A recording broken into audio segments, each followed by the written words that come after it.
Teaching with primary sources in Denver and in the West has been the leader for the Library of Congress in figuring out what is it that makes using primary sources really valuable? What is it that makes it interesting?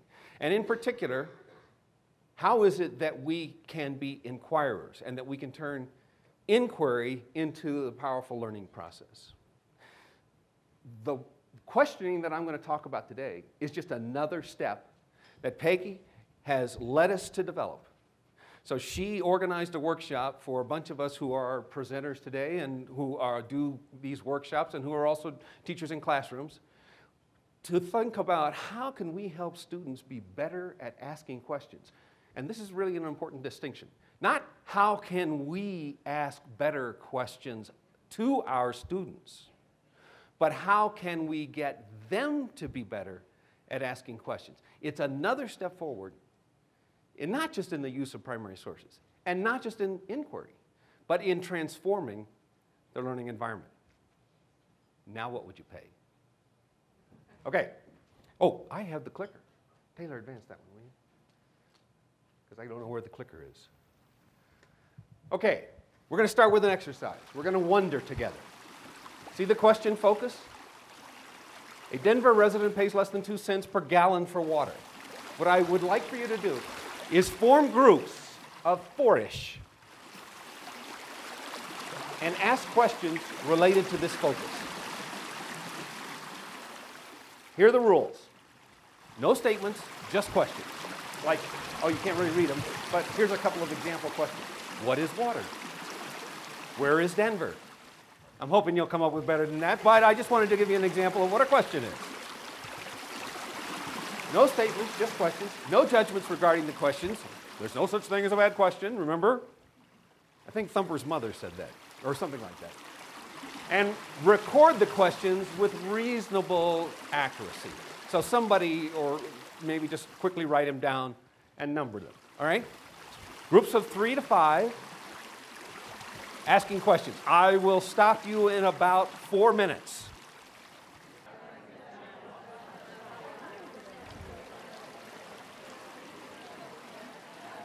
How many groups got more than 5 questions? How many got more than 10? How many got more than 15? Oh, how many did you get? 17. Okay. Give me an example of a question you haven't had time to think about this, but just shout out a question you thought was interesting. Anybody? Anybody? Does that include taxes? Where does that water come from? What constitutes Denver water? Nice point. Who said that? Who says a Denver resident only pays 2 cents? Yeah, okay. I'm sorry, say it again. How much do other city residents pay? Somebody back there? One more time. Will we run out? Good question. Oops, I'm not supposed to say that. Who determines the price of water? Does that rate vary for other states, given that Colorado water goes elsewhere? Yes, ma'am. Is there a reason to worry about this? I wonder. Okay. We could keep going. Notice how being forced just to ask questions generates a lot of questions. Okay. This comes from, this protocol, and this is just the beginning of the protocol, comes from a group called the Right Question Institute, which is an interesting name because they're really not about the right question. They're about questioning. This is a group from Harvard. And despite the fact that they're from Harvard, they have come up with an incredibly simple yet incredibly powerful protocol, the beginning of which we just did. And they have these 3 beliefs: that good questions lead to good inquiry and thinking. They believe that asking good questions is a learnable skill, and they actually believe it's easy to teach. In fact, in part of the workshop that we did 2 weeks ago, the workshop leader, while we were doing exercises, went and answered his cell phone and did text messaging just to show us how easy it was to teach. And it was right. Also notice that they have numerous initiatives in which they're involved. Education is only one of them. They believe that questioning is the key skill in all kinds of areas, not just a school skill. And in fact, they have a fundamental belief that it's a vital piece of democracy.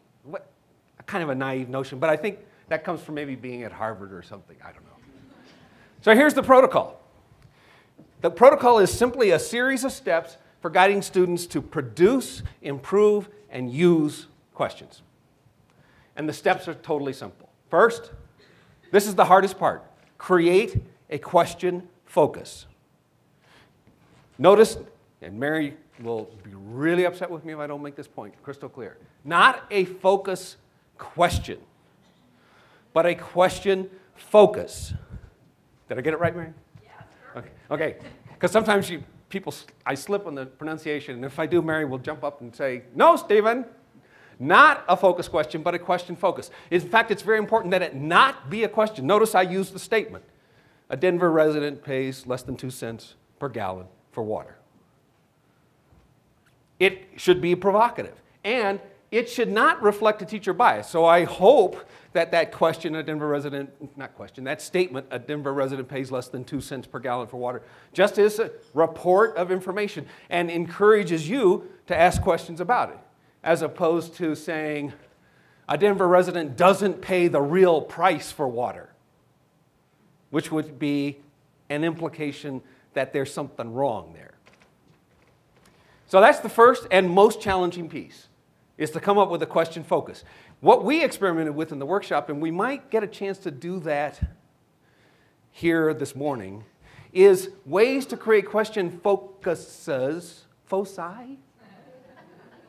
That just sounds kind of nasty. Anyway, that went from very specific content coverage to very broad philosophical issues. And we found that we could apply the question focus exercise to almost any context. Very narrow to very broad. So that's the first step. Second step is for small groups of students to produce questions in the way that you did. As many as you can, written exactly as they said, and without discussion, judgments, or answers. That is a really interesting challenge. To just ask questions rather than to start answering or start, well, oh, that's an interesting question. What do I, well, that reminds me about, oh, well, I don't know. Well, what do you, there's another, I always do this. I create these little boxes that nobody can read but me. But what this one says is don't forget the rules check. And that's a reminder to me to mention that the first time one does this protocol with students, there's a series of checks that one's supposed to do. Actually, it's a very short series, 2 or 3 checks that one's supposed to do with students to make sure that they're comfortable with the process. So, like, is there anything about this that makes you feel uncomfortable? Discuss that. Let's surface it. Like, does anybody think they just have to make a comment? Kind of thing. So that's the second step of producing the questions. Then the third and fourth steps are about improving. So again, small groups of students, I would have you go back to your groups of 3 to 5. First categorize whether the questions are open and closed. Take a second, think about your questions. Which ones were open, which ones were closed? Closed means one-word answer. Open means many-word answer. And then part of the exercise would be to change a closed one to an open one, and an open one to a closed one. Now, I'm going to take an aside here. We found this exercise to be really interesting in a number of ways. First of all, several of us said, so what? Whether a question is open or closed doesn't mean it's profound. Some of our most profound questions were closed questions. And I think if you look at your list, you'll see that probably some of your very trivial questions were closed, but also some of the very profound ones were closed questions. Because you can answer a question, yes, but then the reasons why that's true or not true That's a big discussion. And likewise, a question being open doesn't mean that it is profound. It just means it requires a lot of words to answer. So we at first thought, so what? Open, close. Turns out that the exercise is a useful analytical exercise in and of itself. That the process of thinking about which are open, which are closed, and transforming them is a thinking exercise that's a useful one to do, like doing calisthenics in the morning, like sit-ups. Oh, God. Yeah, never mind. Okay, and then the next one, which is more useful as an exercise, is to determine which of the questions are the most important. And then finally, a couple of steps on how to use the questions. Again, the small groups. Consider, okay, now we've asked these questions, we've figured out which ones are most important. What do we do with them? And that would be an interesting discussion.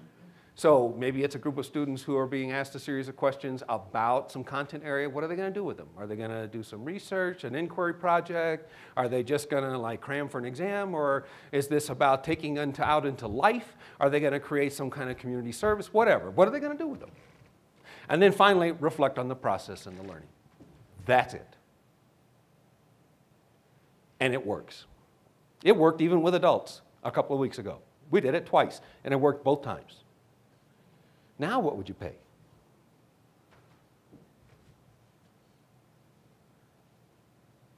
Let me stop. This is hard. This is not really the room for asking questions and discussion, but this might be a good time if you can really shout and if you have like a really important question or comment about this protocol.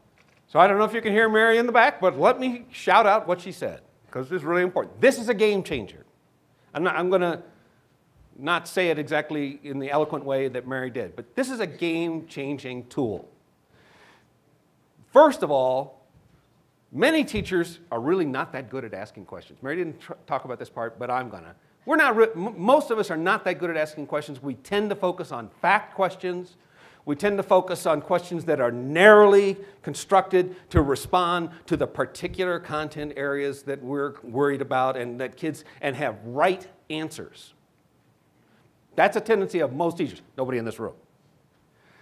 Second, those of us who are good, and I think of myself as a person who's pretty good at asking questions, have a lot of trouble giving that up. Oh my God, it is so much fun to ask good questions and have these great conversations. It's hard to give up. This protocol says, give it up.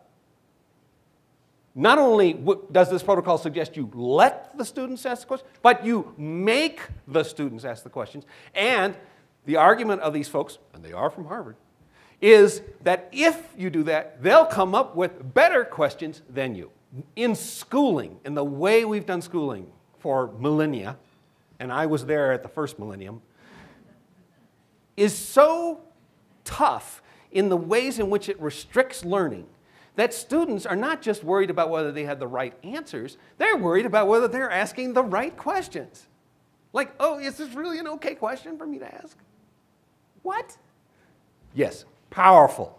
This tool transforms the classroom. It also transforms it because now you and the students are partners in learning. We talk about it all the time. Here's a real simple way to do it. Did I get it right? Yeah. So your comment is, hey, isn't this what Common Core is saying we need to do? We need to like push kids to really think more deeply. We need to encourage them to develop thinking skills. Yes.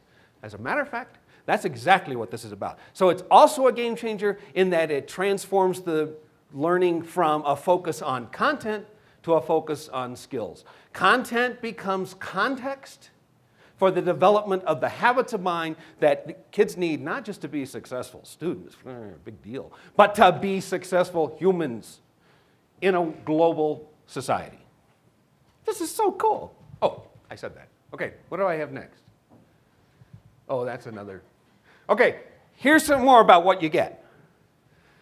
It encourages divergent, then convergent, and also throughout metacognitive thinking. So this is my lousy attempt to kind of create a diagram of that. So if we start with a question focus, then as the students produce questions, they're doing divergent thinking. Then as they improve and plan how to use the questions, they're doing convergent thinking. And of course, by the way, they're doing these things in small groups, but they're reporting across the groups to each other, so they're learning from each other's experiences. And then that moves to the next question focus, because every time you think about, whoa, what is it that I'm going to do with these questions or with potential answers to these questions, you're starting to move to another question focus. One probably that students are creating for themselves. And off we go on more divergent than convergent thinking. And then throughout, students are thinking about, well, what am I thinking? What makes a question good? What makes a question interesting? What makes it important? What am I learning from this process? What am I learning by listening to what the other groups did? Why did the other people come up with different questions than our group? Were they better or not better? All of that interesting discussion going on either consciously or unconsciously in the learning process for these kids. Pretty cool. Another thing is that it works for any student. So in our workshop, somebody talked about using it with her students with multiple disabilities. It works for any teacher, as long as you're willing to give up control. It works in any context, and it works any time. Again, it could be a very small, very explicit exercise. It could be for a very big, kind of game-changing exercise at the end of a unit or at the end of the semester or at the beginning of the year. Yes? I'm just wondering if there's something magical about the groups of 4-ish. I don't know that there's magic about that. My own experience is that fewer than 3, you lose a critical mass in creating power. More than 5, it gets to be too many cooks.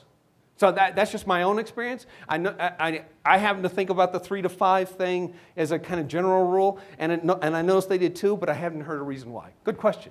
Oops, I'm not supposed to say that. One of the things that I kept emphasizing was, don't tell people that's a good question. Just go, You spend a lot of that time going, thank you. And I can't do that. So that's not on here as part of the protocol. So as Mary has already pointed out, it changes learning ownership, and it's essentially, I made this phrase up, I'm kind of proud of it, lifelong learning in a box. Is that a cool phrase or what? Come on.